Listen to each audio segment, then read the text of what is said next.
Hey, on today's Living in Las Vegas, well, as the unemployment rate continues to drop here in town, more and more people are looking for jobs. So on today's show, we're going to be talking about our top tips for finding a job in Las Vegas. What are the specific steps that you can take to increase the probability of landing your dream job? Plus, we're going to do real quick stories, live chat questions, listener email, and of course, have a drink on me. This is the Living in Las Vegas podcast where you're hired. I wanted you to hear that. Sounds good, right? Let's get started. Hey, what's my password to this?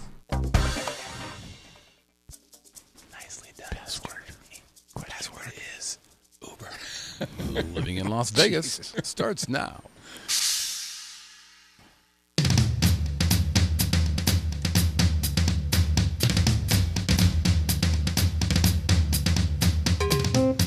Ladies and gentlemen, boys and girls, welcome from Las Vegas, Nevada. That groovy little podcast that gives you a true first-person look into what it's like to call Sin City your home. The Living in Las Vegas podcast.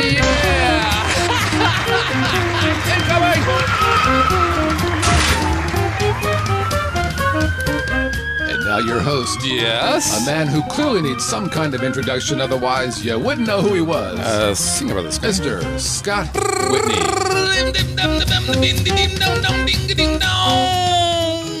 I was going to say you needed therapy.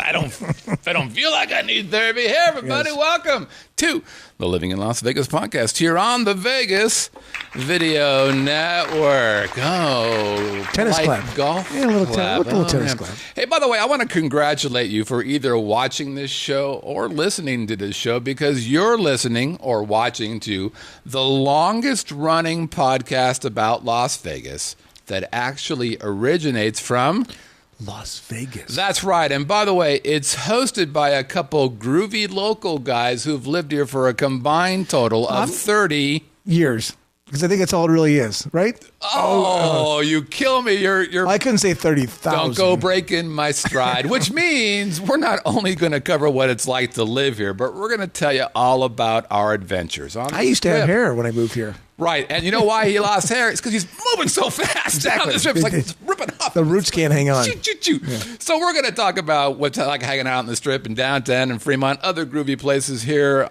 in the valley as well. But wait a minute. You're a visitor? What? You're a fan of Las Vegas? You dig everything that's Vegas-y? I'm going to give you a secret handshake that all things go. You're going to be the coolest person that you know. Everybody's going to quit doing that. That was a secret handshake. I didn't know. I thought you were going to try to reset the something or other. Anyways, we're live every Tuesday at 8 o'clock Pacific time here at Vegas Video Network. What are you watching back there? It's the Periscope. Oh, I thought they were headed I moved it over here. Could you be any more selfish? I'm providing move thing. I can't put you over there. Yeah, I never get to be on Get your own Periscope. Don't push I'd have to have my own Periscope? Well, you could. I could, couldn't I? Yeah, there you go. Now, would you want to have that contest? Who's watching more? Yeah, you I would or me? actually. I would. How many weeks do I get to catch up? I don't care. How many times have you been doing it? Because you're up to like 3. Oh, I've done many of these. I've done probably 20 Periscope things. So anyways, we're live. Quiet. Let me get through this. VegasVideoNetwork.com/live. Join us in the live chat. There are some of the greatest people, coolest people you're ever going to meet hanging out right now, writing to us right now as the show is going on. Hey, I'm your host, Scott Whitney. Konnichiwa. Buenas noches. How you doing, hot stuff? I am the owner of the Vegas Video Network. I also run Podworks. I've been an internet broadcaster since 2006. It's a long time. Almost 10 years. Professional broadcaster at that. But I'm not alone in my heart or my soul or in this room, quite frankly. I'm joined by probably one of the great men of Las Vegas, quite frankly. We know him as, sure. RQS is his nickname. We know him as Drinky Pants. He is the managing partner of KSHP Radio. He is Brett Grant, everybody. Hi. There he is. Oh, he's great to be back. How are you, everybody? That all you're going to say? I was going to save some energy for later. It's going to give you a little bit more if you want it. No? Okay, fine. It's always good to be here. Over, under? Let's go with our 81 and a half. You are going, and a hook. You're going short. We actually stayed under last week. We did 80. We had a push last week. We pushed. What did we do? 84. 84. And we're going to go 81, you're saying. Attaboy. We want to welcome some new people in the live chat. We've got Riffer RFFR, who's been in Vegas for 21 years, came from Orange County. He found us surfing around, probably looking for some porn, stumbled on us.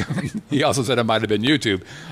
We've also got Jobin McFly, also from Orange County, moving to Las Vegas. He found us on the Facebook. Nice. Of which 1 billion people are on. And we've got Tom Yu in the live chat. He said he's been here before, but I didn't mention him. Tom's a longtime player with us. He's from Norman, Oklahoma. Boomer Sooner. Have you been to Oklahoma? I have. Is it good? I had a couple of brothers who went to school at the University of Tulsa. Okay. Yeah. And I actually had another brother who worked there. Oh, no kidding. So it's funny. That So you have- 60% of my family spent time, not served time, We have in Tulsa, Oklahoma. Yeah. Tulsa's one of those towns where they say where you have the right side of the tracks and the wrong side of the tracks. Yes. It's very defined which one's the right side of the Is that tracks right? and the wrong side of the Okay. tracks. At least it was back in the 1980s. I like that. And Tom Yu has been listening to the show since it was audio only. Oh, wow. That, my friend. And then he took a long departure when it became video and saw. Right. He goes, One of wow, us. that is not a good looking man. Yeah. I'm going to take a break. And now I'm going to go back in the live chat and watch him again because, it's Halloween and I want to look at very scary Then people. he saw me. That's what he wants to do. Okay, that's not We very have a nice. face for radio. Let's be nice. Let's be loving and care for each other. All right, that's true.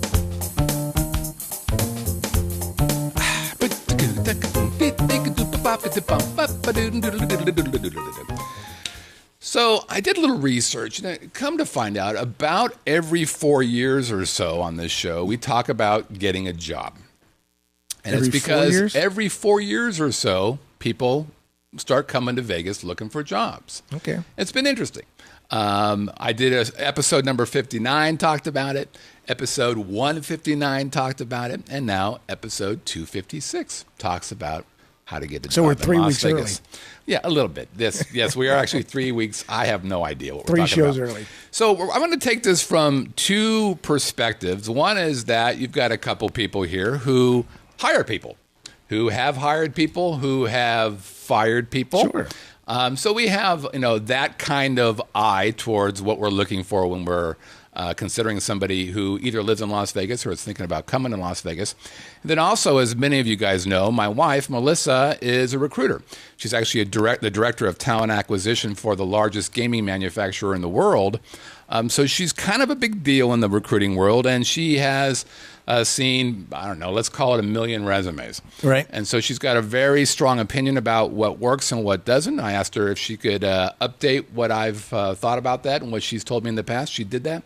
So much of what we're going to talk about is directly from Melissa and what she looks at as a senior recruiter, or in her case, a director of recruiting, when it comes to finding a job or people who are looking for a job.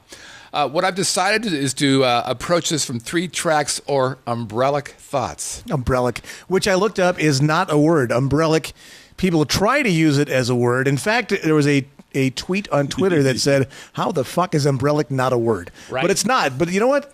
Every year, the dictionary, whichever dictionary you look at, they're adding words all the time. So I'm sure if you keep doing it, I'm gonna do it. You're going to have your chance to actually say, I was using that word. I was one of the founders of that word, which I think would give you Let's a do it. lasting legacy. I think, well, finally. Yes. 'Cause everything else It's not I've this done, podcast thing. This thing ain't going anywhere. Oh, hell no. No one's watching But this I thing. think umbrellic would work I great think, for you. right. So what are you known for? That little show of yours?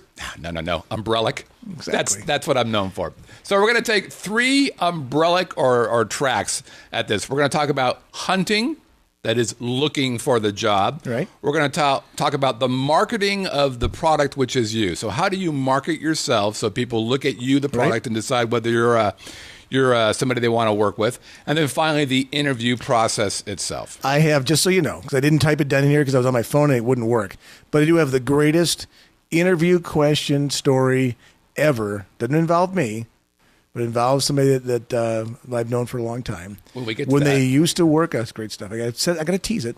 Okay. Used to work on Wall Street, Yeah. was being hired as a analyst for some traders. Okay, back in the early 1990s. Did you talk about this once Classics. before? No, I just heard this story myself last week, but it's so Okay. perfect. Perfect. You'll have to let me Because know. I've got 2 interview questions that trip people up, and we're going to, so we'll get to that. That's excellent that you've got that. All right, let's start about hunting. Melissa said, this is one of her first bullets, she said, you have to look everywhere. Don't pick just a single job board. So that means look at Indeed, look at LinkedIn, look at Monster, look at Career Builder. Go everywhere you want. If you're looking at a casino, look at all the casino jobs, not just say MGM, but maybe all of the MGM guys if you're looking at that property. In other words, really get out there. And I really do like the boards like Indeed because they're basically taking all these different jobs and bringing them into one place. So it's a much more efficient way of doing it as opposed to saying, I just want to work at KSHP. I'm just going to look at KSHP's website. Right. It's better to find a job. Yeah, there's other ones. Craigslist, Dice.com. These are people in the live chat saying. So Dice.com is an IT-based website or for IT jobs. Craigslist. I advertise on Craigslist typically when we're looking for people. So definitely get out there. And the other thing she said is it's super important to network. Many of the jobs that are out there are never advertised. They never make it out there. That's a good point. So it's about you going to actually, this is one of the greatest ways of using LinkedIn, by the way. It's one of the most effective ways to use LinkedIn. Let's say you want to work at MGM Grand. So you do a search at MGM and you find some people who work at LinkedIn, and then you look at your network and you find, okay, I can go through them and just introduce myself to a manager, hopefully a hiring manager that you can just, get in the door, start talking, having a conversation with. Maybe you can take them to lunch. Maybe you can have a phone call with them if you don't live here. But that way, I mean, this is like anything. A referral is like a warm sales call as opposed to just sending in a resume. It's a cold call, basically. Mm-hmm. So if you can warm your way into a property, that is the way to do it. Okay, now let's start marketing you as the product that you're trying to sell. Okay. You've got to remember this. Let's talk about your resume first. Now, when you send in your resume, it may feel like it's just me. Here's my job. That's not how it's working. Depending on the job you're trying to get, these people are getting, recruiters are getting 10, hundreds, sometimes thousands of resumes for jobs. Melissa has posted jobs in the company that she works for, and they've received thousands of resumes for a single job. All right. Thousands. So if you know that from the jump, you'll know, okay, I have got to figure out how am I going to separate myself from the competitive herd. What am I going to do so I stand out and I make it easy for them to consume the content? Because that's the deal. They're not going to spend a lot of time looking at your resume. Nope. They're going to look at it and look for certain things that they care about. And if you're not hitting it, they're just simply going to bypass you. So the first thing you should care about is the layout of your resume. So typically what you want to do, what Melissa's looking for, is you start from your current position and you include the months and years. We want to know how long you've worked, and it's super important that there aren't big gaps, like none, preferably. They care about that kind of stuff because it shows whether you're a consistent guy or you're a flaky gal or whatever. Or you spend time in prison. Can you explain this 3 years you're missing there? Yes. Now, if it's a woman, you could assume perhaps a pregnancy and she stayed home with her child or something like that. But if it's a guy, you're thinking, what were you doing exactly from 2012 to 2014? Exactly. Yeah, absolutely. Exactly. So the layout's important. Now, this is about, if you can see on the graphic that we put up, by the way, this graphic came from a Cup of Morning Sunshine episode I did a couple years ago, and I'll point that out in a second. But it's either you put your position at the top and the date and then the company below, or you put the company at the top to the side, the date and the position, and you keep it consistent throughout the rest of the resume. It shouldn't look like a ransom note. And man, I have seen these things that are all over the place. They're like, I'm going to use all this kind of a lot of resumes you see, there's the objective, which is the first thing. Right. And the first thing I look for, quite frankly, and I learned this from IBM, as in one, mistake grammatically, punctuation. We're going to get to that. Anything, and it's in the trash can. Absolutely. If you can't proofread your own shit, that's right. I'm not even interested. That's absolutely right. And I'll cover that specifically, but there's no question about that. As a matter of fact, the objective thing, they don't read it. Nobody reads it. I do, only because I want to see if there's some kind of similarity. Because a lot of people, here's what happens in Las Vegas. If I'm looking for a salesperson, I get a lot of people who've spent a lot of time in other industries, and they're trying to tell me their objective is to find a job where I can be this, that, or the other thing. I'm looking for somebody who wants to go out and kick ass in sales. Yeah. So make the objective symmetrical to the job you're going after. Yeah, okay. Okay. I'm a team player. I'll do that. Bullshit. I'm a kick-ass fucking salesperson, and I'm going to make you a shitload of money. There you go. That will get you my attention. That's right. Okay. That's right. Hey, who is this guy? Let's call Steve. Okay. All right. Next one, number 2. The font on your resume matters. It really matters. So nothing less than a 10-point font, preferably 11 points or larger. If it's too small, they can't read it, or the OCR program can't read it. That means you're not going to be considered. Other thing, the font you use, this is not the time to be clever here. Right. It's either Arial if you're a sans serif person, or it's Times Roman if you want a serif font. That's it. Don't be screwing around with photos and all kinds of nonsense. Right. By the way, photos are stupid because you look like a goofball. You look like a realtor with a freaking business card. I've never understood that. But the other thing is this. You set yourself up to be discriminated against. Why even do that?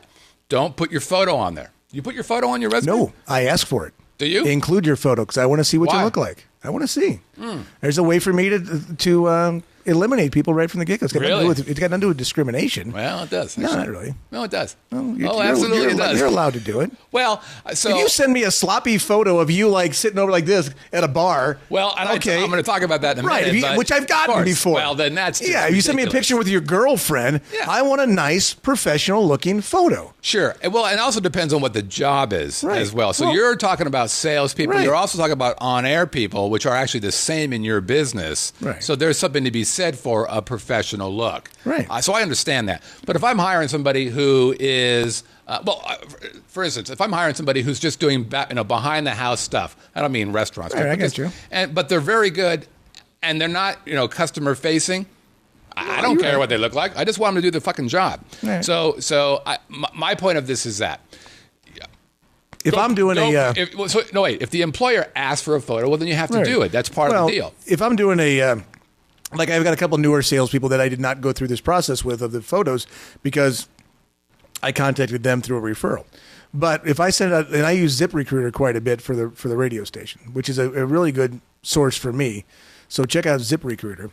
On that one, though, I will ask people, because I'll get 50, 60 resumes, please include a photo. It helps me, number one, remember who they are. Yeah, I get that. And if I like then I use it. Okay, this is an attractive person, and the attractive resume, I can match them up saying, okay, this one works. Yep. Or this quite doesn't match this or whatever. But it helps me remember who they are because you can only get so many Sallys and Steves and Karens going, I get that. Did I like that person or not? Oh, yeah, that's what they look like. It actually creates something else that I would do as well. I do sometimes as well. And it kind of fits under what you're saying here. And it's this.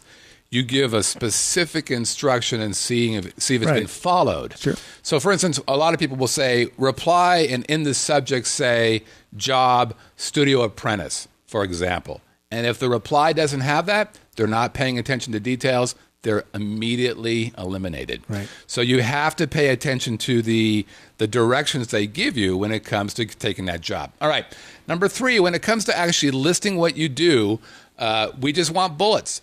And you want the bullets to start with verbs. So instead of, I'm responsible for training, which is a soft, kind of a wimpy way of saying it, you say, I trained a team of whatever. So keywords are important.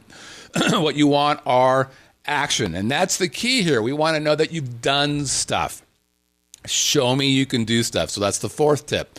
In other words, give specifics. Quantify your success, numbers, percentage, dollars. For instance, when I was doing sales, I would say that, I did, my what was it called? Oh, shit, I forget. Whatever my quota was, $6 figure, $125,000 a month. I increased sales by 25% month over month after 3 months in the business. Something like that. Right. That's a sales guy. You're like, well, that guy actually is doing some stuff. He's really putting content out there. I got to bring this guy in and see what he's all about. So you don't want to use these soft mamby-pamby kind of things. You want to be very, very specific with what it is that you're doing. And the final one for the resume is just what Brett said. Spell checking matters and content checking matters. So if you type in here as in I hear you, but you meant here as in over here, your word processing software is not going to catch it. But we will. And the recruiters are going to catch it. And the minute you do that, I'm telling you, your credibility is toast. Best way to proofread Just something toast. is to read it backwards. Read it. Oh, that's good.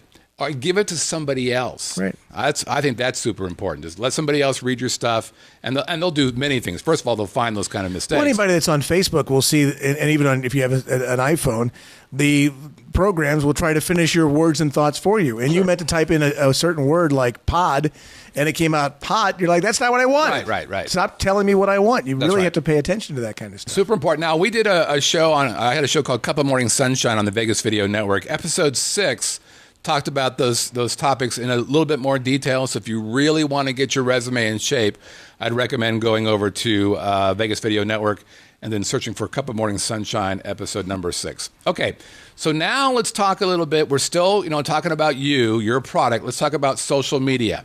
I have seen this, and this has lost people jobs many times in my own personal experience. So a couple times we've hired studio apprentices.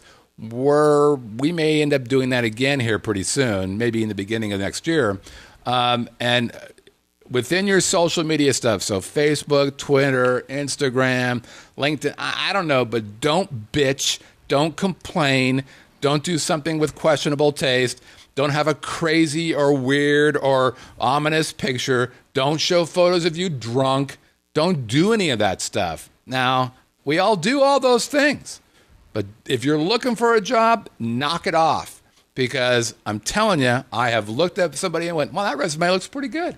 Let me go see what this guy's about. Yep. Search his name, Dave Smith, Las Vegas. Oh, that's Dave. Oh, fuck. What is he doing? Is that a gerbil? You can't do that with a gerbil. I have a good friend of mine named Dave Smith, by the way. Here in town. That's my uncle's name. that's my go-to name for everybody. So you just got to be smart about it. We're going to look at you. We are judging you, man. Yep. Recruiters are judging you. It doesn't matter what job you're looking at. They are going to judge you. And also, in the social media world, LinkedIn is actually an amazingly powerful tool if you use it right. So you should have a LinkedIn profile. Basically, the equivalent of your resume should be in your profile. And, make it look good. Have a good photo. Have a good backup photo. Have good stuff that you're all about. And then connect to people. Now, I'm one of those people that believes that within LinkedIn, you should only connect to people you know.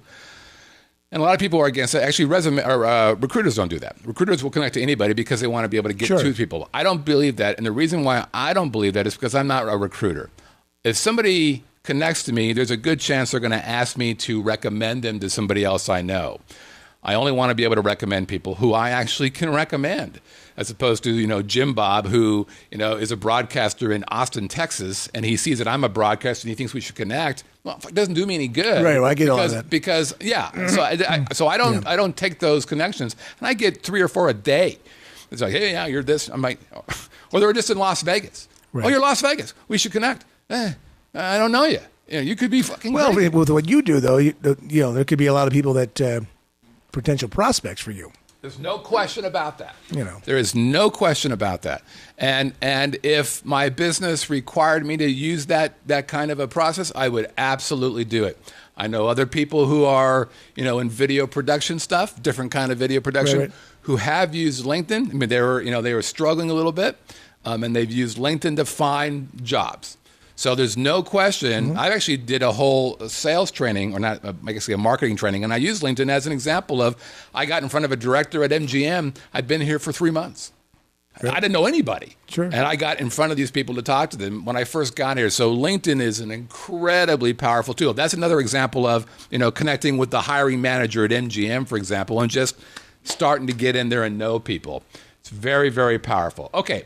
Next thing about marketing yourself. If possible, you want to localize yourself. What I mean by that is, Las Vegas is a very transient city, and the people who are hiring here know that. So if you live here, you have an advantage, there's no question. If you don't live here, that doesn't mean that you're out. First of all, there are companies that will relocate you here to Las Vegas. Big companies do that all the time. They're looking for great people. However, what they're looking for as well is, do you have, a local connection or a support system here in Las Vegas because of the transient nature? People come in here and go, fuck, it didn't work, and they're gone. But if you imply that you've got a connection here and you don't live here, that'll help you. So get a local number. Get a Las Vegas address. I asked Melissa, how about a P.O. box? She'd be like, yeah, no, we know that you're serious about being in Las Vegas. That helps you along. That's true. That's good. So, make it easy. I don't worry so much about the area code when I'm thinking about it because, if I get somebody from out of town, I typically don't interview them anyway because they're out of town. I say, I'm not going to be the guy that moves you into town because I'm a small company. I can't afford to move you into Las Vegas. I don't care how qualified you might be. Have you ever had anybody say, I had a couple times when we did the last Studio Apprentice, I had a couple people say, I live in another another state. I'm coming to Vegas. Right. Can you consider me? Have you ever had that happen? Yeah.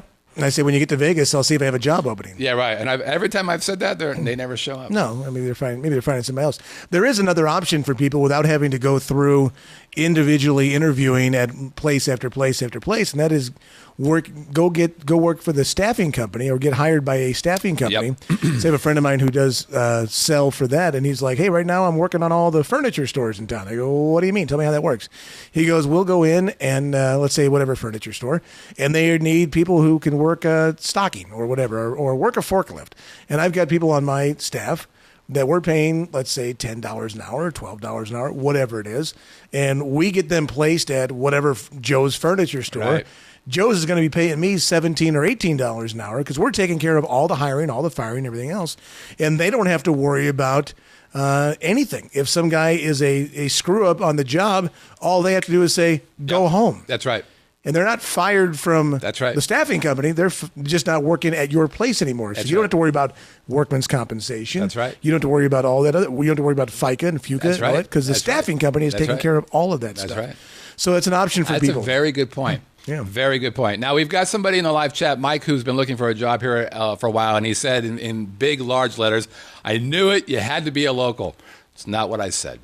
I said that you as a product have to be a product that is attractive to the hiring company, whether it's government or otherwise. So, like I said, it doesn't hurt to be local. It's helpful. But if you indicate that you've got connections or you're serious about this and you have made your product as appealing as possible, that'll help in a big way in increasing the the other thing of that you getting a job. I get more of in Las Vegas than anything else is when I look at somebody's resume and they were the owner of this business, the owner of that business, the owner of this business, and they have 45 failed businesses, or they're trying to be basically a master of, the jack of all trades and master of none. And I got my own marketing company. I got my own. Really, who's your clients? Well, I don't really have any clients right now. Really good. And I'm thinking, why in the world are you putting this on your resume? You're here looking for a job for me where I'm going to pay you maybe a couple $1,000 base plus commission or less or more or whatever. Yeah. And you're telling me you're the head of your own marketing company? Yeah. Really? Yeah. Who's your client? Isn't that interesting? You get that a lot. I do. So I see that a lot. You really have to look at your own resume and say, that doesn't make any sense. Yeah. As a matter of fact. Or if you could be honest and say, hey, look, I had this company, and when the economy tanked, it tanked. Yeah. Okay, I respect that. I have seen a lot of people here. Well, that's a really good point. I've seen a lot of people here who are doing multiple things. Right. And I don't hire those people who are trying to do, I'm a DJ over here. I'm a security guard on the weekends. I'm an ice cream scooper at Cold Stone Creamery. Yeah. And I'm a great salesperson. Well, no, you're not, because you wouldn't have these other 5 jobs. Yeah. It's a really interesting position because I understand the idea of working multiple jobs for income. But the experience that I've seen in this example, they're not part-time jobs at McDonald's where they have guaranteed money. Right. It's not that. Right. It's just what you said. I'm running this marketing thing, or I'm doing an MLM thing, or I'm doing a whatever thing.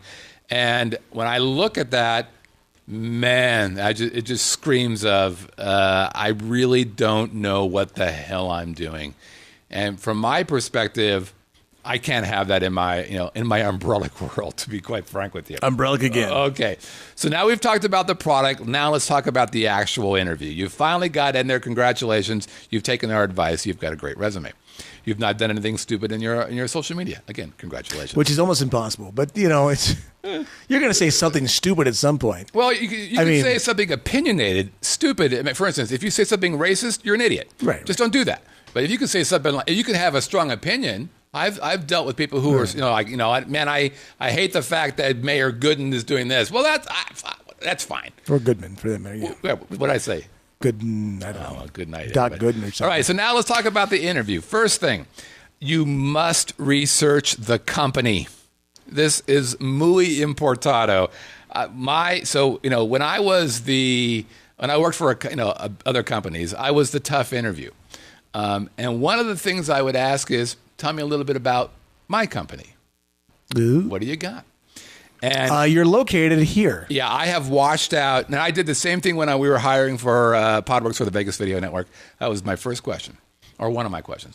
Tell me a little bit about what you know about Vegas Video Network. It's a lot easier now to answer that question than it would have been 25, 35 years ago. Right. Unless you're interviewing an IBM or something or AT&T, but you're saying, tell me about Podworks in 1975. Well, there's nothing called the internet. Right. I have no idea. But today, today there's it's no reason excuse not to know. Right, That's there's no exactly excuse. right. And it tells me But immediately. you're shocked at how many people don't. And it was about 75%. I would say 80% still don't. It was unbelievably high. And even the ones that did or didn't, they tried to bullshit me. Man, you can't kid a kidder. Well, you're doing a kind of a network thing. And I'm like, really? Right.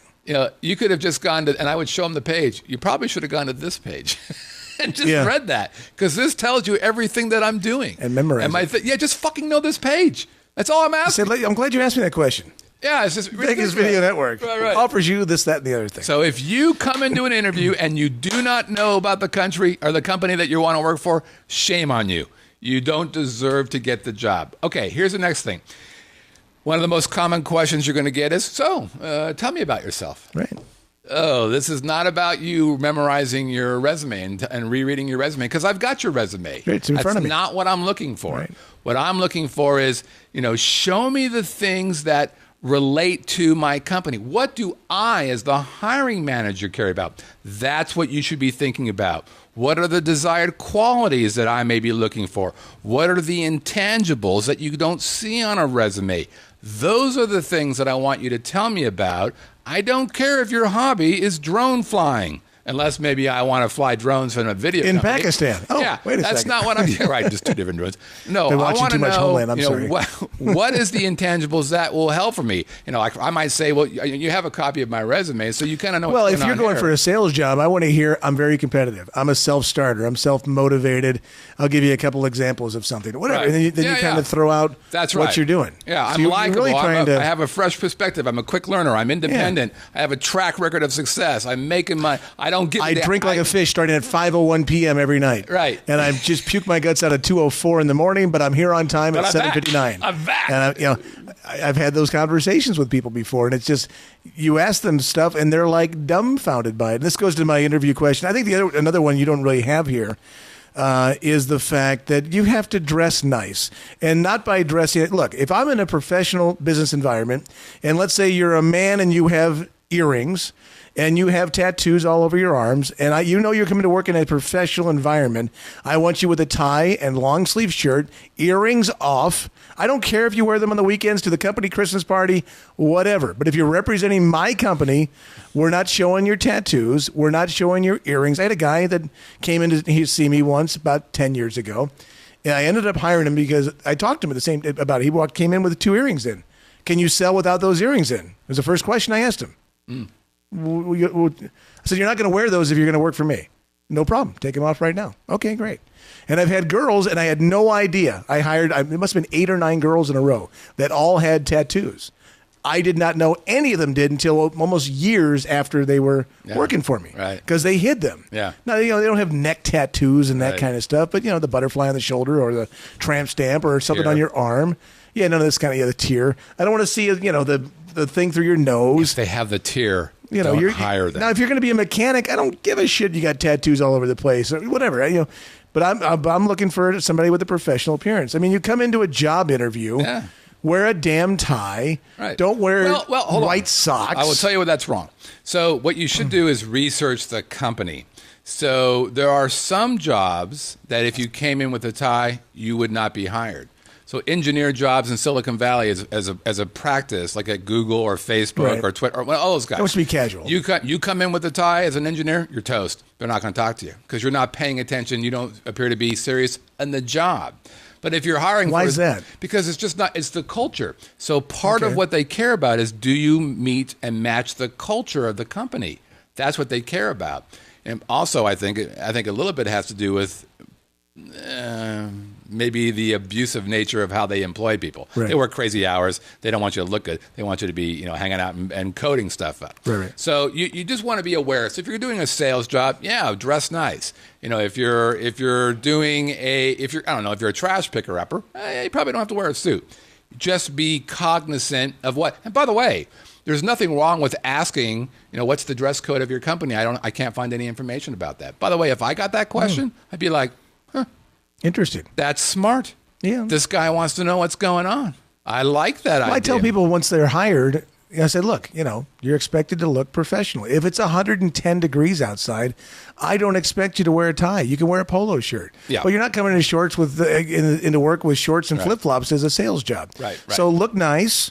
You can be casual. I don't want you wearing like casual Friday wearing ripped up blue jeans and stuff. Right. But I mean, like what I'm wearing now, a shirt and a tie. Yep. Or a shirt, I should say. I don't wear a tie. And oftentimes, as the owner of the company, I do walk in with shorts and flip flops on. Right. And I said, don't use me as an example of how you should dress. Right. I own the place. I can wear whatever the hell I want. That's right. All right. And a lot of times it's after I've had treatment or something like that, and I don't feel very well. Right. I'm not getting dressed up. Right. So just because you see me walking in here. Dragging ass doesn't mean you can walk in here dragging ass. Great. So, also, a couple of Morning Sunshine, episode number 2 on the Vegas Video Network. We talk a great deal about how to handle the "so tell me about yourself" question. It is a great episode, and it has very, very great information about how to handle that question. You got time for me to tell my other interview story? Yes, please do. Actually, I have 2 interview stories. One of them is a girl that still works for me. Back on the day after the election when George Bush beat John Kerry, I interview this woman who's probably 42, 43 years old back then. So she's probably in her early 50s now for a sales job. And the woman walked into my office as if somebody had just run over her dog. The most depressed looking face I've ever seen in my life. And literally, my first question was, what's wrong? Right. And her response was, the election. It was so horrible. I swear to God. That's awesome for you. I'm going, Given who it you was are." great. What are you talking about? We spent 45 minutes talking about politics. Right. And we talked about all kinds of stuff, things we agreed with each other on or disagree with each other on. And I hired her based on that conversation. Yeah. I don't think I ever asked her a question about sales or anything else. But the fact that she was so honest about how she felt about stuff, I thought, you know what? I like this lady. Yep. Like her, and I still like her. I like her a lot. That's good. Another one. Okay, I have another girl who told me the story last week. When she went to Ivy League school. And then went to go interview on Wall Street. So she's interviewing to be an analyst for the traders.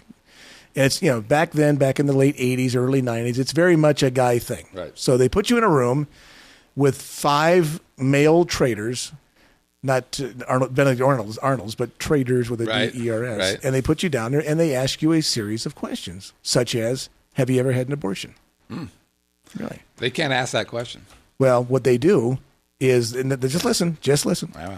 They make you sign the biggest non-disclosure agreement, which says we are going to throw you in very awkward situations. We're going to ask you anything and everything, and you are not allowed to talk about anything that goes on in this room. I'm just saying this is 25, 30 years ago. Wouldn't hold up now. It's 25, 30 years ago. Yeah. So then she tells me this story, and she's now back for her 5th interview. Yeah. Her 5th interview, and the final question was, again, 5 guys there.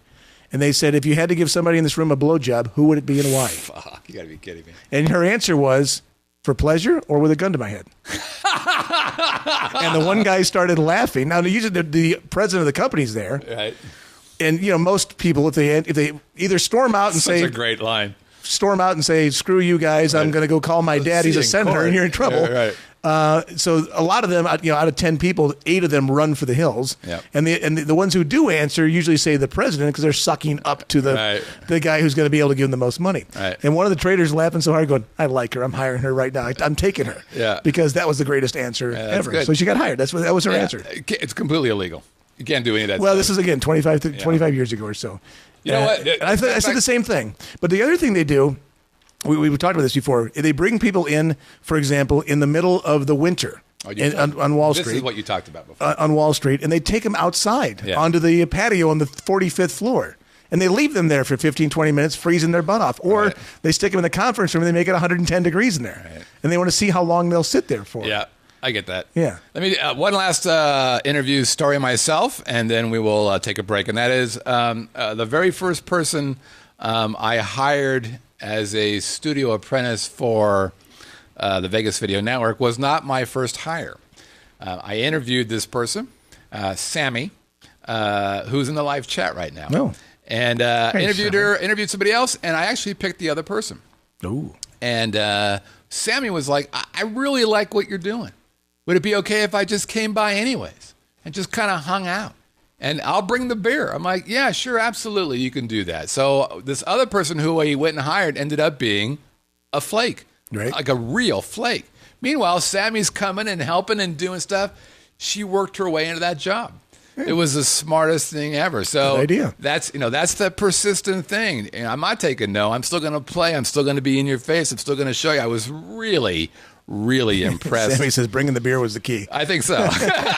Well, she also worked a little bit too, but she's like, yeah, I'm in it. Well, it was she is an example of somebody, who researched the company. Right. She knew the company. She knew the shows. She did her homework. So when she's like, hey, can I watch Living in Las Vegas? Can I watch Pub Crawl? Can I watch whatever? She had done her research. So I was like, wow, this gal really knows her shit here. That's a great idea. I think I fucked up the initial hire. Well, I think the other thing, and she did that, she showed the initiative. There's another guy that I know who wanted to be a valet worker at the Bellagio and called to try and get an interview with the guy in charge at the Bellagio Valet, and the guy never called him back. Right. This was on for like 90 days. And this guy that wanted the job is a former Marine. So he's probably 45, 50 years old at the time. So he went down there. He goes, I got dressed up. I put on a suit and tie. I went downstairs. I went down to the Bellagio, and I introduced myself to the guy. I said, I'm the guy who's been calling you, and you're the guy who's been so disrespectful not to bother to call me back. So I said, here's the deal. He goes, here's the deal. I will spend one day working for you for nothing, and I promise you I will outrun every person you have in this place. I will be the best person you've ever had. And if I am, you hire me. Guy goes, okay. Deal. And he just ran the whole year. Goes, yeah, he's my guy. It pays off to be, again, so very confident, very persistent. They separated themselves from the competitive herd. They behaved in a different way that helped the hiring manager or hiring people go, wait a minute, that's something that I want to represent my company. Right. I love those stories. All right. We're going to take a quick break. We'll be right back. That's the Living in Las Vegas podcast on the Vegas Video Network. Hey, Scott Whitney here for LASIK of Nevada. And I know what you're probably thinking. Scott, you're wearing glasses. What on earth can you tell me about LASIK? Well, let me tell you my story. So some time ago, I visited Dr. Rothman to see if I could have the LASIK procedure.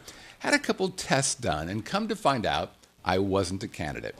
But instead of those $299 an eye guys who pretty much will work on anybody, Dr. Rothman brought me aside and just said it wasn't an option at the time, which I really appreciated. Now, meanwhile, he's gone on and done 60,000 LASIK procedures. I got friends in Reno, down here in Las Vegas, who've all seen Dr. Rothman. As a matter of fact, he is the most experienced LASIK surgeon living in Nevada today. So check out their website. It's LASIKofNV.com. Again, LASIKofNV.com. And if you mention Vegas Video Network, they're going to give you 50% off of premium LASIK plus, come here, an additional $200 off. That's LASIKofNV.com. And we're back, everybody. Okay, it's time for Real Quick Stories, and my first Real Quick Story is all about talent. Not my talent. I'm just happy to show up. No, it's about crafts. Arts and crafts. I got this card. This is from Erin Perry, from Alan and Erin. Erin and Alan and Erin. We've talked about them many times. They are constant. They're in the press kit of Have a Drink on Me, and yes, they're. Did you say in the press kit? They're in the press kit. Yeah. So she made this. Look at this. It's a 3D card. Look at that. Ooh. Don't break it. There's the logo at the top, and that's them right there. There's me, and the only thing I don't like about this is that she's hidden behind the card there. See, yeah, there's Erin. Well, she's behind the 4 aces. Yeah, so that's all right. She's worth the. But wait how there. cool is that? Nice. What's really neat is she makes these cards. I think it says in the back, designed by Erin Perry Creations. Yeah, Erin Perry. And she has a nice little note there on the back. Very nice note, and super sweet. So I wanted to do a very specific shout out. Now, she said something that's fine. Sure, she's nice and she's friendly and all that good stuff. I get it. But she's not playing around. Oh, that's kind of neat. Will that work there? No, that seems dangerous. Yeah. Well, here's what she's kind of spontaneously combust. Probably will. So I'm not going to put her on top of the TriCaster. It'll catch on fire and my life will be great. So here's why Erin, she looks innocent enough. I get it. But the truth is, she's playing it as well. In her separate note, she wrote, I'm hoping... Periscope down. I put it down. I'm hoping that this will earn me an additional head of me. Oh, well. And I've decided yes. Sucking up to the boss. So right now, let's give her... Right now? Right now, because I'll forget. So Erin gets a double. By the way, I bought some more fucking Post-its, and they're the ones that use the dispenser thing. Right. Oh, what a pain in the ass that is if you don't have a dispenser. Oh, it looks like I'm doing like a card trick. Yeah, that's fun. Okay. Tell us about the sergeant you had in the Air Force. Tell us that story again. Right. Sergeant Mackey or something. Okay, next. Vegas Video Network visors are on the way to both Scott and Monica. It's been a little delayed, but I shipped them out yesterday. Now, Scott, God bless his little heart. Scott's in the live chat. He's we call him Kid.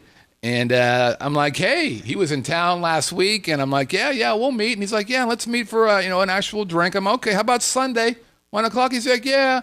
And then there's a slight delay. Can't hear anything from Scott. He gets back to me and goes, I'll take the visor. Perfect. I'm like, wait a minute. What happened to our drink? He's like, I'm a little concerned that I'll have been drinking quite a bit. And then in the live chat, he's like, man, I was hungover like a dog. I'm like, okay, just so you know. Your brother Scott was ready to be here with you and talk to you about all things Las Vegas. Anyway, so the visors are on their way. And then finally, I made a mistake. You did? Yes.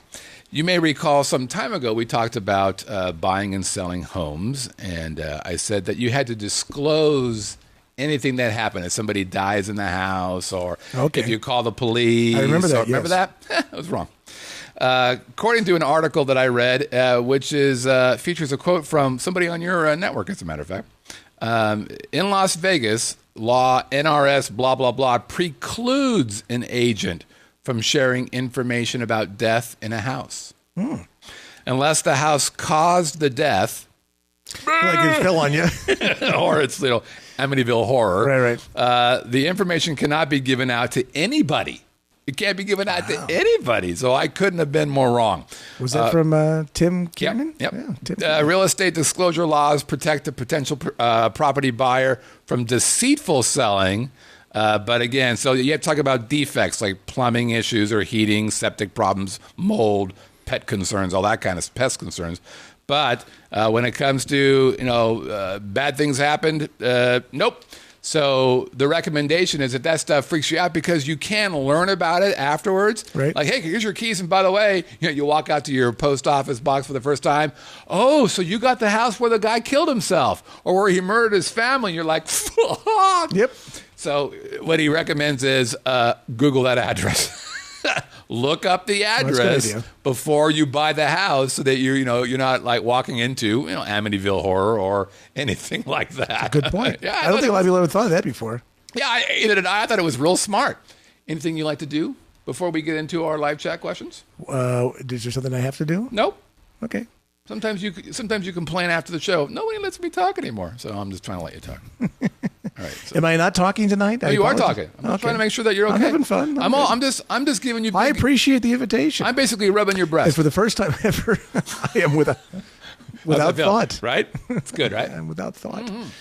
Yes. All right. Time for a real or not. That was real quick stories. Let's talk about live chat questions. We've got several. Actually, I was going to say, if anybody needs a funeral, a actual burial plot, fuck, that's if you need a burial plot, in my yard, the dog dug one up. She had the biggest hole in the planet. I mean, I walked out this morning like, what the fuck? And she's got dirt on her nose. She got all black nose. She's got so much dirt on her nose. She's looking at me and I'm going, are you kidding me? Are we on our way to China? Are you what kidding? Are you? You're killing me, Smalls. Come on. She's like, what are you talking about? Smalls. Anyway. Oh, love Yes. it. Okay, live chat questions. Question number 1 from Danny. Danny wants to know, Scott, What are your predictions for this year as far as winter temperatures and the length of the cold spell? It's called winter, about 90 days.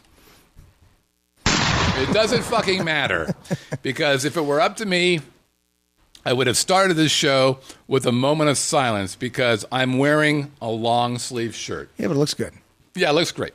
The problem is I'm wearing a long sleeve shirt, which means that summer is over. This weekend, it rained. I don't mean just like a little drizzle. Fucking rain. I was on the golf course and it rained. Torrential rain. It's cold. It's crappy. It's cloudy. How long is winter? I think Brett's got it right. It's going to be 3 or 4 fucked up, horrible months. Oh, here's the good news, though. You're going to stay in town because normally you leave during the weekend. Right, I'll be around because it's so hot. But so, well, look, the next 10 days in Las Vegas, which is basically through the end of October, you're looking at 79 to 82 degrees. Oh, so that's not bad. You can handle that, can't you? I can. But the big thing is, overnight lows in the mid, 57-ish. So it's a little cooler at night. Not bad. I can live with overnight. that. You might want to put some slippers on when you walk outside to let the dog out at 6 o'clock in the morning. Come November, December. Yeah, no, it does. And the biggest difference, it's not that the days are unenjoyable, because the temperature usually gets into the 60s or pretty close to that. It's about swimming. Well, it's not. Well, if you want to swim, they do have things called indoor places to go swim. Really? Where am I going to go over an indoor pool? Why would I do that? Right down the street. Where? No, go to join a fitness club and go swim. I'm going to go to a fitness club. I'm going to go to a fitness club to go swimming. You don't understand what I mean by swimming. Here's how I swim. I sit on a lounge chair. Oh, okay, you don't swim. I drink. No, fuck. I sit on a lounge chair. Turn up your heater. I drink devil's margaritas or whatever. I wait till I get really hot. And I jump in the pool. Right. Swim. Yeah, I get you. Do a couple laps. Get back out. Repeat. Rinse and repeat. Rinse and repeat. And you let the sun dry you off. Yeah. Yeah, no, I get exactly you. Right. Yeah, it's the greatest thing in the world. I agree with you. That's why I'm here. Right. I'm not going to fucking fitness, whatever it is, with a bunch of guys doing, fucking laps. Well, why don't you just do it in your hot tub then, and just don't swim around laps in there? So just put a raft in the hot tub, fall off once in a while, and go, hey, it's 100 degrees. It's the good news. That's the one good thing about fall, early winter. It's good hot tubbing weather. That's right. In the weekends, like on Sunday, we'll get our wine and our cheese, and we'll sit in the hot tub and we'll hang out there. So there is hope for this fucked up weather. You have to be able to adapt and overcome. By the way, I will say, if you don't live in Las Vegas and you're thinking about moving here because of the warm weather, I'm going to tell you, December is going to freak you the fuck out. Well, the very first year I was here, I was playing golf on New Year's Day, and it was about 65 degrees a day. It was just a perfect day. Right. And I'm thinking, gosh, normally in the Midwest, I'm shoveling snow and watching football all day because it's frickin' cold. Now, the difference is, and I don't know if it happened to you or not, but you've always been a Southern California guy. For me, the blood does thin, or your tolerance to temperature has changed. Yes. So if 50 degrees is like the equivalent of being 25 degrees in the Midwest, it really is a big difference. Yes, and also it's the have you ever when I grew up in Southern California, I had a pool. I never woke up and had ice on my pool. I've had ice on my pool. I never had snow. I've had snow in Las Vegas. I've had snow. I've had ice one time. No. First time I was in Las Vegas and it snowed was the day that Lady Diana was killed in a car crash. Really? I was at the Orleans at a boxing match, and I'm looking at my phone. I think my wife texted me and says, Princess Diana just died. And I responded back, it's snowing outside. And that was my response back. She's like, it's snowing? You were bothered so much by it. You couldn't even answer it. You were so hurt by it. I was probably a little inebriated. We were at the boxing match. Oh, there you go. Okay. So it doesn't matter. Winter, as they say on Game of Thrones, winter is coming. Yeah, but it's not, again, as people are shoveling themselves out of 4 feet of snow and all that beautiful stuff in Chicago and Boston and New York City. And, the other thing that bothers me, we are such a society of big wimps now. Okay, a couple of days ago, the Cubs are playing the Mets in New York City. It's about 52 degrees, and the Dominican players are bundled up like they're literally at the Arctic blast. They've got masks on. Chicago's they've got cold. gloves. They're in New York City. They're in New York. And I'm thinking, really? Now, the other guys, the non-Dominicans, let's just call them that, aren't. They're all, short sleeves on, let's go play some baseball. But when did we suddenly, in the last couple of years, we close schools before the storms ever hit. We cancel games before the storms ever come, or if they don't come. We've turned into a bunch of big pussies. Okay. I don't get it. I don't believe that's We never true. did that stuff before. I don't believe they're closing schools. Oh, absolutely they do. Oh, yes.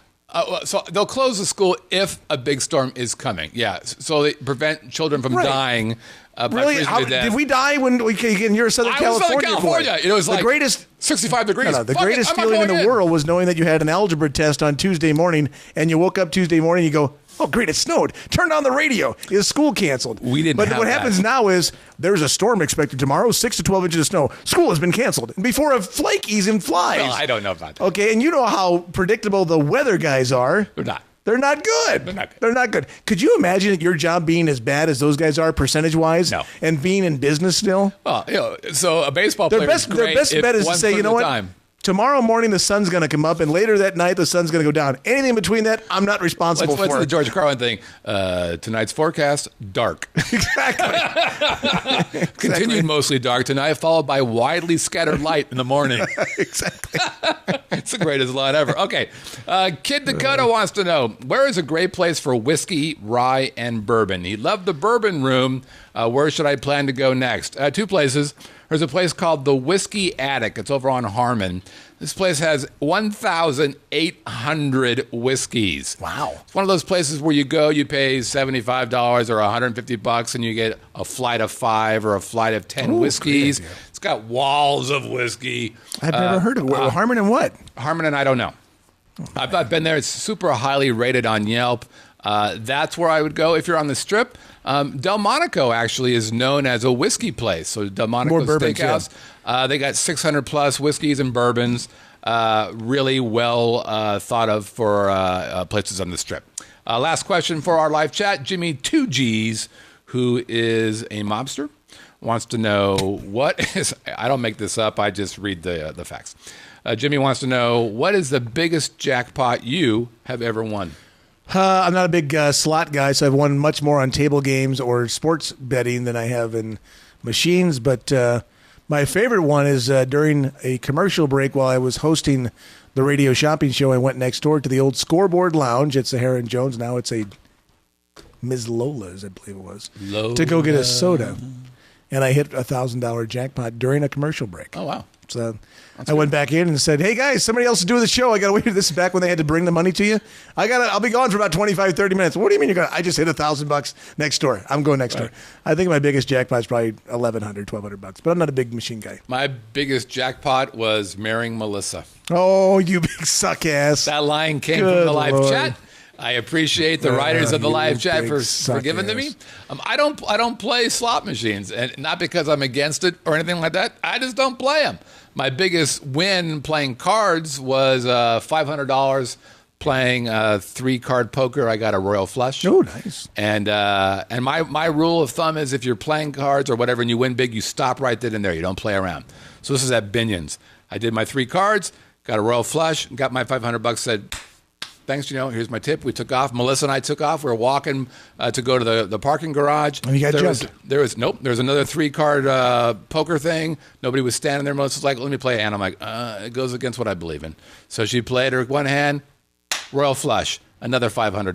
Oh, wow. So $500, and that was it. We left. And I went back the next week because I was convinced that I was a 3-card poker stud, and I got my ass handed to me. You gave back $500. Pretty much. It was not pretty. And that's when I realized I cannot gamble because I suck at it. Well, you got to bring the money that you want to play with. Don't bring more than you want to play with. I don't play. That's probably the biggest thing. If you ever learned anything from Scott Pritchard, it's money management. Yeah. Stay within yourself. If I was within myself. I just thought I was $10 great. better, then you're a $10 better, and your limit's $150 or $200. Then for sure. When you get to that point, see you later. Let's have a drink. Is that the Crown Royal XO?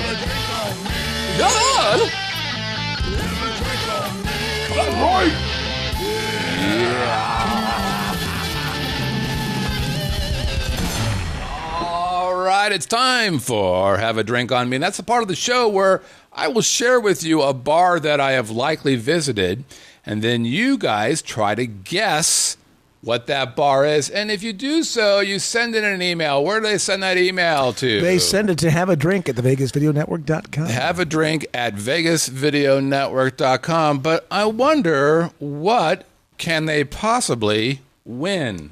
We need more stuff in the prize closet, but right now you can win the Vegas Video Network Visor, which is on back order. That means you wait 6 to 8 months for it. That's not true. Quit lying, you lying son We've of a also bitch. got great music, but we await Scott's 4th album, which might never come, but Gajazzathon and Christmas Acoustic 1 and 2. Or you can have a drink on Scott. Honey Very Jack, good. yes indeed. There you go. okay, very good. Quiet music person.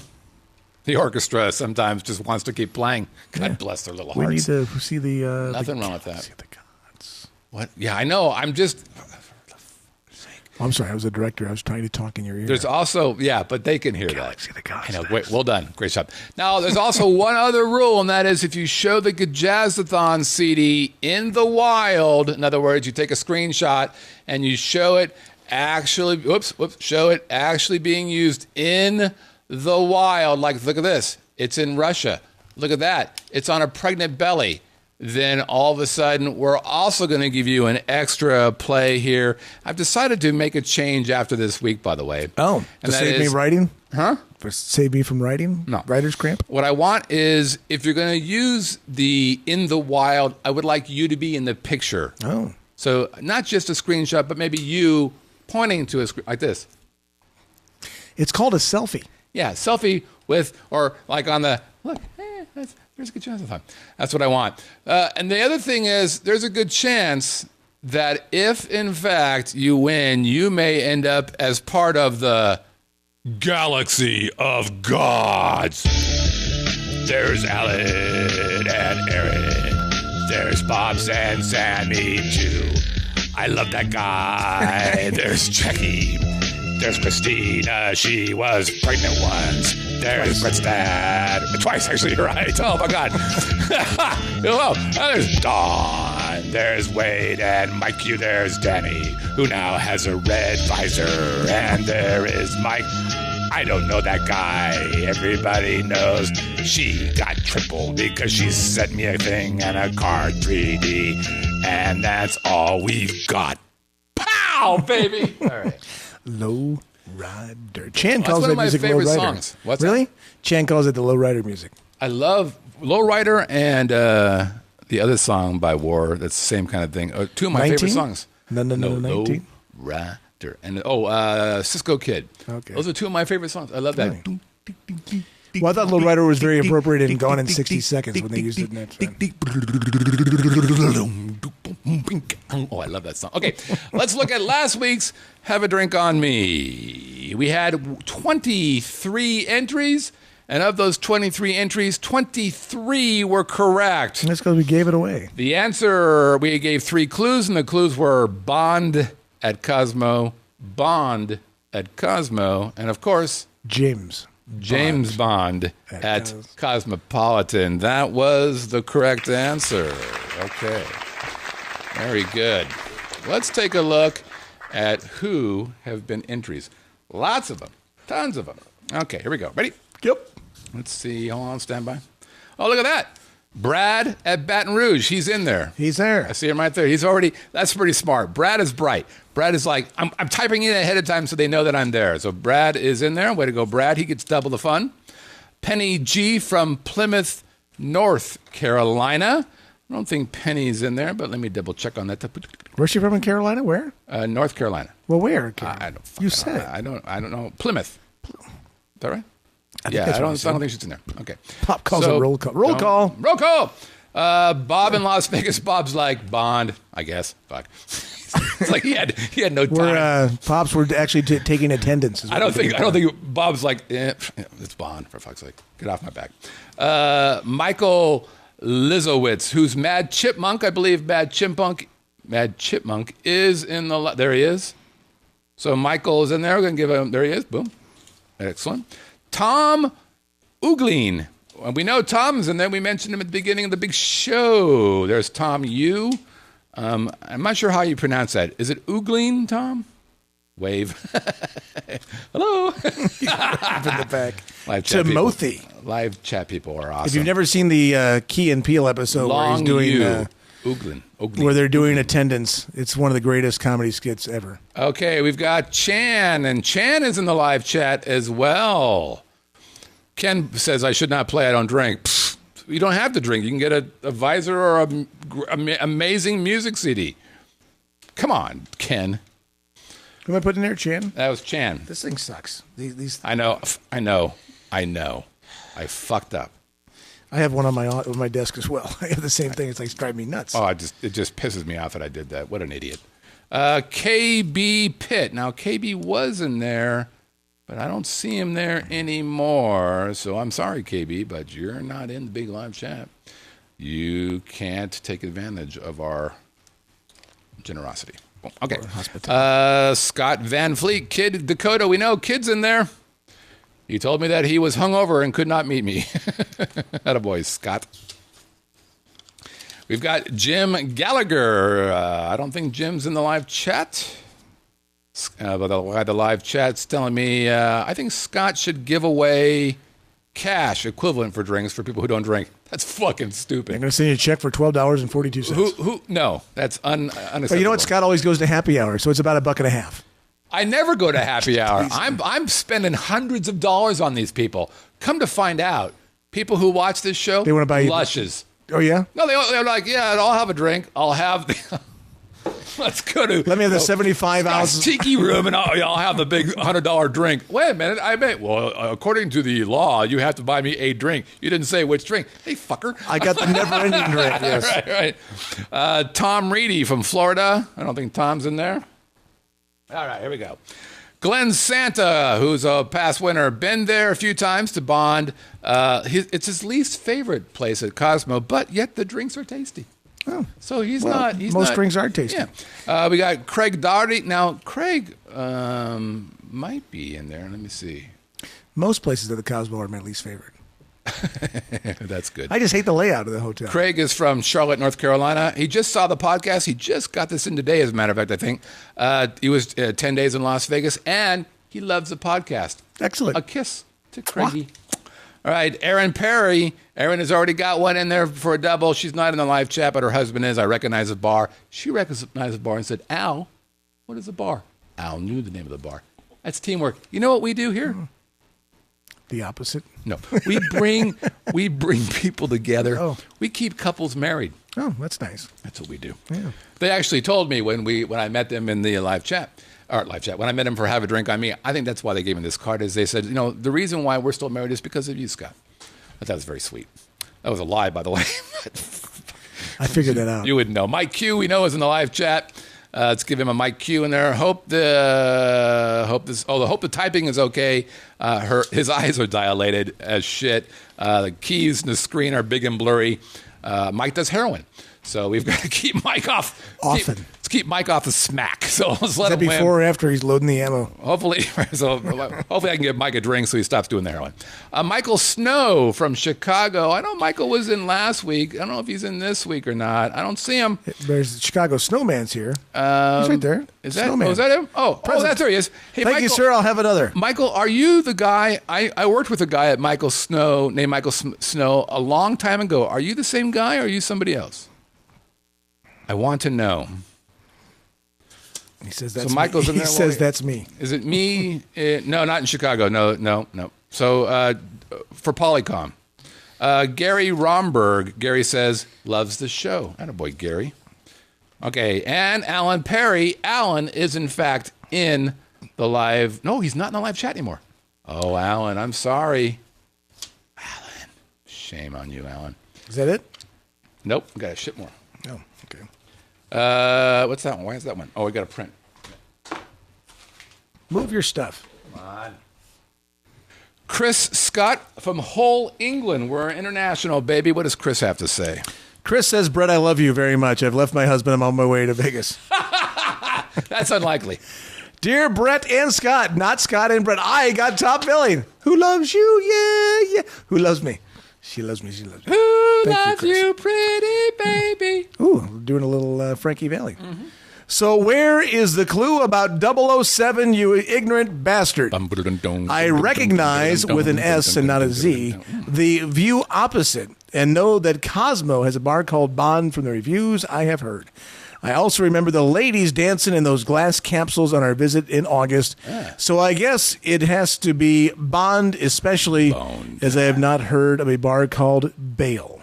postcard, Get it? or check. Because I said something English about spelling. that. Yeah. All the best, Chris Scott Hull, England. Interestingly enough, that dancing girl thing comes up later. Does she get an extra thing for that? No.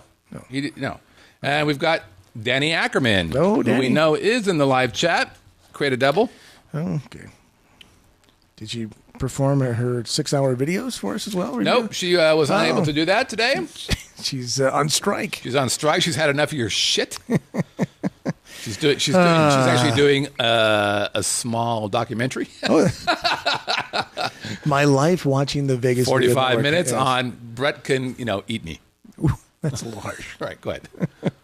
My entries just wouldn't be the same if all I did was say the bar's name. Right. So more poetry from me with commas and periods, you see, so Brett doesn't have a big cow. Well, that line doesn't quite work. Yeah. No glue is involved in the By the way, space. her rhymes aren't always Well, the first exact. 4 worked, but she added a 5th line. Last week, I felt Yeah. that one was not as great as it could have been. No clue is involved in this space. Sean Connery would be so disgraced if he knew the Bond bar. He had been compared to some tar. So keep the sticky reference in its place. That rhymes with space. And disgraced.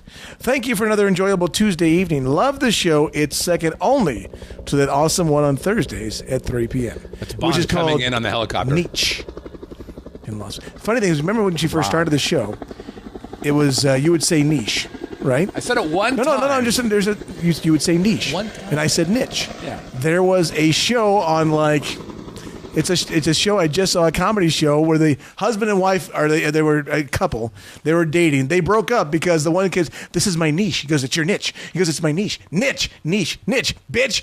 And they Oh, my God. and they ended up breaking up. Excellent. All right, so that goes there. You already doubled her in there. Okay, we've got Bob LaBerge, who's Vegas Live today. I think Bob's in the live chat. Let's double check skis. Predator. There he is. Where's Bob? And Bob who? Bob what? and Bob gets a triple. What's Bob's last name? LaBerge. LaBerge. LABERGE. And here Bob smartly shows white linen. Oh, I don't think I've ever heard white From linen. the Jazzathon CD. So he gets a. Did you give him 2? Oh, yeah. I put on the one piece of paper. I'm kidding. Good Lord. So Bob. But now moving forward, Bob, I would like for you to include a picture of yourself, if you wouldn't be mind on that. Okay. Then we've got Jim. Is that, yeah. We have Jim. This is pretty funny. So we got Jim Cowley from Port Washington, Wisconsin. So he gets one there. He gets another one because Jim included a graphic that he took. Now, that's a pretty crappy graphic, Jim, just so you know. And remember, moving forward, please include yourself in the graphic so we know it's a real human. Jim writes, fellas, the answer is Bond at Cosmopolitan. I've been to this bar on Saturday night. It's dangerous. There are so many women in the sky windows or dancing at the nearby tables that if you get caught looking, Crystal's is right next door and the wife can make you sorry. I love that. Jim Cawley, or Wisconsin.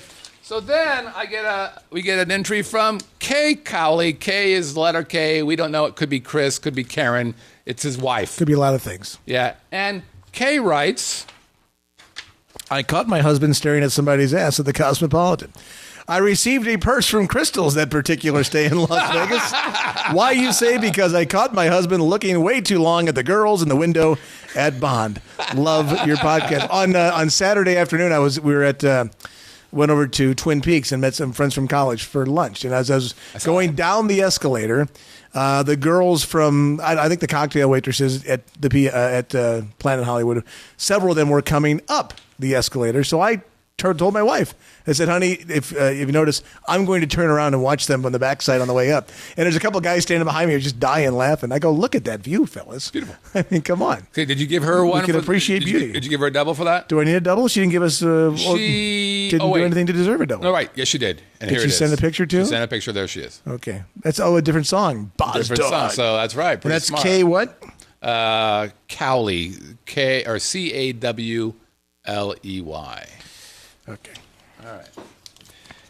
And then finally, it's not a real show unless Pops sends in one of his The clowns. one of his videos.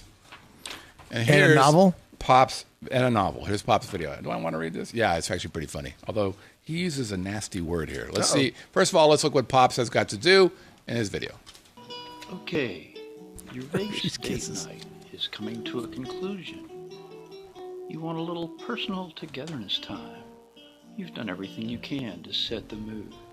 A last glass of wine, some chocolates, candlelight, and of course, get jazzathon. Yes. Then your significant other comes in and changes the music. What? What do you do? Kill her. What do you do? Kill her. Don't panic. Stay focused. Okay. Now you know your mate is crazy. Yes. And your relationship is going nowhere. Since you're going to have to break up tomorrow. Right. Get through it. You might as well get laid one last time tonight. Well thought, Pops. See ya. Oh, Pops. Is Pops I love the single? creativity. He just happened to have some Hershey Kisses laying around the house. Yeah. So he gets a double for the graphic, for the video. got me there. And wait, yeah, it's all. But he's in the live chat as well, so he's a triple. And he sent an email. What did Pops have to say? With hard clues like that, I'll bet there's only a couple of correct answers this week. Only 23, Pops. The answer is Bond to the Cosmo with my 93 entries and such tough clues narrowing the field of entries. I'm sure to win this week, but if I do, toss it and draw again for a newcomer, por favor. I loved date night last week, and although I would probably fare better winding it up with a fabulous chocolate treat in a romantic setting than with a visit to the Love store, I somehow just can't erase the mental image of a brightly lit dildo superstore with a bunch of cheerful little blockbuster clerks running around waiting to demonstrate the products. Khakis, corporate logo golf shirts, name tags in the shape of a Flat. I know, man. You can't read that. It's oh, crazy. that's good. We can stop at that point. Okay. Learning and laughing with living in Las Vegas. Love, Pops. All right. Pops. That's good, Pops. I think the Florida weather is kicking his ass. I think so. Okay, here we go. That's Let's see who wins. We got lots of people in this one, baby. Lots of doubles. We got a couple triples. People making it happen. Here we go. And the winner Those is name tags would not pass the blue light test, according to Pops. All right, let's see. I'm going right here with this one that's stuck to my finger. Okay, what do we got? And the answer is... Oh, it's one of mine. Hang on a second. Okay. So whoever wins, win because we got doubled. Can't read it. It's Chan. Chan! Chan is a longtime player. Is she a first-time winner? No, she actually was gifted a present from another winner. So now she's got another winner. She's like a double winner. That's And nice. she can have a visor, or she can have one of our CDs, or a drink on me. She's living in Las Vegas now, so we don't really know what she's going to do. Because once you move here, well, you're crazy as shit. Oh, my God. I would have liked to thank my family, my future on my show. It's called Pick It or Pass It. Good. Wait a second. Chan says, oh, my God, I would like to thank my family, my future children, et cetera, et cetera. She's doing a Sally Field. They like me. They really like me. They don't, actually. And then Danny says, Scott has inspired me to pass a new feature on my show called Pick It or Pass It. See? Good prizes, too. Okay, let's look at this week's Have a Drink on Me. Whoop, there it is. This is, oh, what a great view. Okay. That is a fabulous view. Here's our hints. We have 3 hints, and here they are. Hint number 1. I recommended this bar as a high-end date night option last week. You did. I recommended this bar as a high-end date night option last week. I know where it is. Good. I know where it is. Number 2. If you're not much of a drinker, you can get afternoon tea elsewhere on this property. If you're not much of a drinker, you can get afternoon tea elsewhere on this property. And finally, Nat, it's weird seeing that just show up. That was kind of creepy. And number 3, although you can't gamble on this property, you can live here. Ooh, that'd be nice to be able to have a nice, quiet, I'm going to go down and have a cocktail, honey, if you need me. Although you cannot gamble on this property, you can, in fact, live there. And again, Honey, I'm going to go down and have a $30 Cosmopolitan. Basically. And if you, again, want to play along, send your email to haveadrink@vegasvideonetwork.com. And that's it. Oh, we're not going to do this. Okay. Yeah. we'll do them. There's one I have to read, and I will absolutely read it next week because it's hysterical. From John Herman. I think we're under. We are. We're under. Now, according to some folks who play, they say the show's not officially over until the credits roll. They're right, so shut the fuck up and let's get done with this, shall we? I want to make the effort. Okay, all right. Hey, if you want to reach out to us, we'd love for you to do so. You can do that by sending an email to... OnAirQ at livinginlv.com. Again, OnAirQ at livinginlv.com. Hey, do you want to send us a voicemail? We would love for you to send a voicemail. You have a nice voice. It's a good singing voice, and I think you should be part of it. So go to our homepage right there, and then click that little red tab. A little box pops up. Click that green button. Use your mic on your computer, and guess what? You're all of a sudden sending us a voicemail. We'll put you on the air. Your whites will be whiter, your brights will be brighter. That's a promise, not a guarantee, because I don't want you to sue me. Hey, if you're checking us out on other social media, please do that and all that good stuff. If we're on iTunes, check us out on iTunes. Give us a 5-star review. We would like that. Have you checked us out on YouTube? Give us one of those guys. Share it with your friends. You can also find us on Roku, where we have 31,500 account installs. We're on Stitcher, we're on TuneIn, Chromecast, Apple TV, Google TV, Fire TV, and of course, Vegas Video Network. That's it, everybody. I'm your friend, Scott Whitney. That, I don't even know who that is anymore. He doesn't talk to me. We don't share no flowers. I'm Brett Grant. Anymore.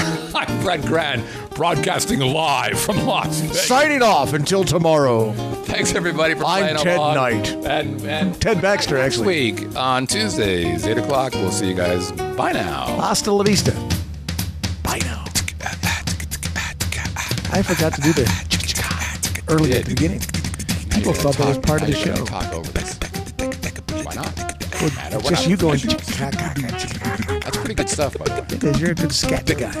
It is scatter. You're a good scat guy. I'm going to scatter. Show's over. Scatter.